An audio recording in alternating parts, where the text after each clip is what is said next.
Hey guys, I'm Tim with BleepinJeep. Today I'm down here in the Sacramento area at my friend's shop, and I'll be showing you how to install these differential covers from Ruffstuff, and we'll be talking about them a little bit too. Let's take a look. So on my white Jeep I have a Dana 30 front, and that's what this guy's for, and a Chrysler 8 1/4 rear. These things are absolutely savage. These are some of the stoutest diff covers that I've seen, and I'm really excited to be sharing them with you guys if you're not familiar with them already. The mating surface here is 1/2 inch thick, and whatever you want to call this part, the raised center, all the way around is 3/8 thick. These are extremely substantial, and they're going to eliminate the need for the little guards that I have on the bottom half of my diffs right now. Ruffstuff also includes your drain plug caps right here, as well as grade 8 hardware for any diff covers that you purchase. One of the first things you're going to want to do is get your Jeep lift it a little higher if you can, and then get an oil patch can for your old gear fluid underneath your rear differential. And then begin pulling your old cover off.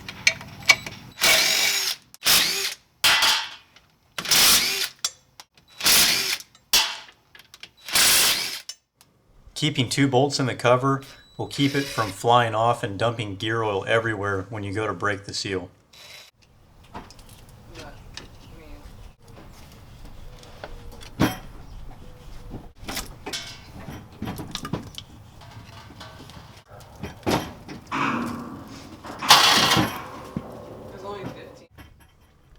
Once the old gear oil is completely drained, take the 2 bolts off and you can remove the cover. That it? Wait, oh, it's this right here. Right here. Okay. Oh wow. If you've ever wondered what gear ratio you have, this is a good time to take a look at your ring gear. You can usually find the gear ratio stamped there. The next thing to do is to clean away any of the old gasket residue that's left on either the axle side or the differential cover. Usually both pieces will have some left. Not shown here in the video, before applying the RTV, I used some acetone on a clean rag to clean both mating surfaces. Don't go too crazy with the RTV, just be sure to circle all of the bolt holes so that they don't leak. Once you get most of your bolts started, go ahead and tighten them down in a crisscross pattern. As soon as you tighten the bolts, you're ready to fill it up with gear oil. There's no need to wait for the RTV to dry.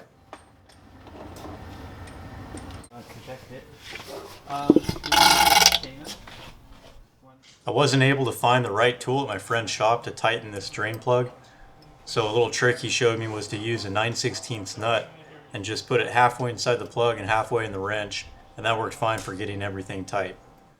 Once you get it all tight, you're ready to go. Alright guys, that's it for today's how-to. Pretty simple install. Those diff covers from Ruffstuff are freaking amazing. Those things are just awesome. There's nothing uncool about them.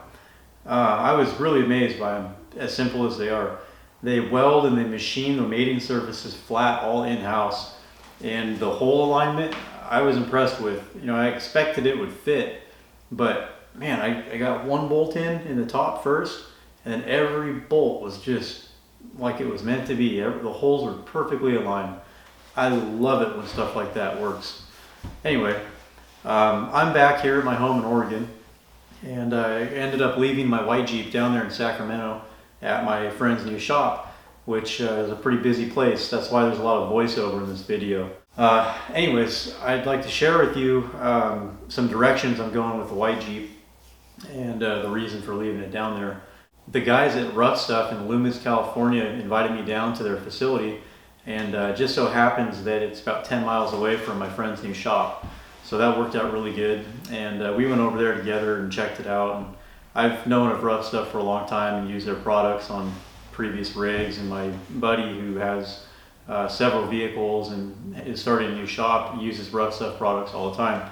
So it's really cool to be part of BleepinJeep and to be picked up by Ruffstuff and acknowledged by them. And we went there and they showed me their whole fab department and their warehouse and how things are done, and it was really cool. But the direction I'm going with the white Jeep is, for a while now I've been meaning to upgrade the steering, And I have from Ruffstuff a steering kit that I purchased months ago now, and I didn't install it because of some issues with the track bar. So Zach from Ruffstuff took a look at my Jeep, and we came up with a few different options. And I ended up going with their Panhard kit, which is a complete track bar replacement. New track bar brackets on the axle side and frame side, including the rod ends and the track bar. So I'll be doing that. I'll be doing an axle swap. I've also had a Dana 30 with internal 1/4 inch sleeves, which makes the axle tubes about a 1/2 inch thick. I've had that taking up space in my garage, and that axle is geared 456 and locked. So I'll be swapping that in, doing the Ruffstuff Panhard track bar kit install on that, which is a custom fabrication deal, and also upgrading to their steering. And one problem that I'm foreseeing with the Panhard kit is that on a Jeep Cherokee, that passenger side upper control arm mount is right in the way. I can't get around it. So with consulting with some of my friends down there, we think we're going to try a 3-link on my Jeep.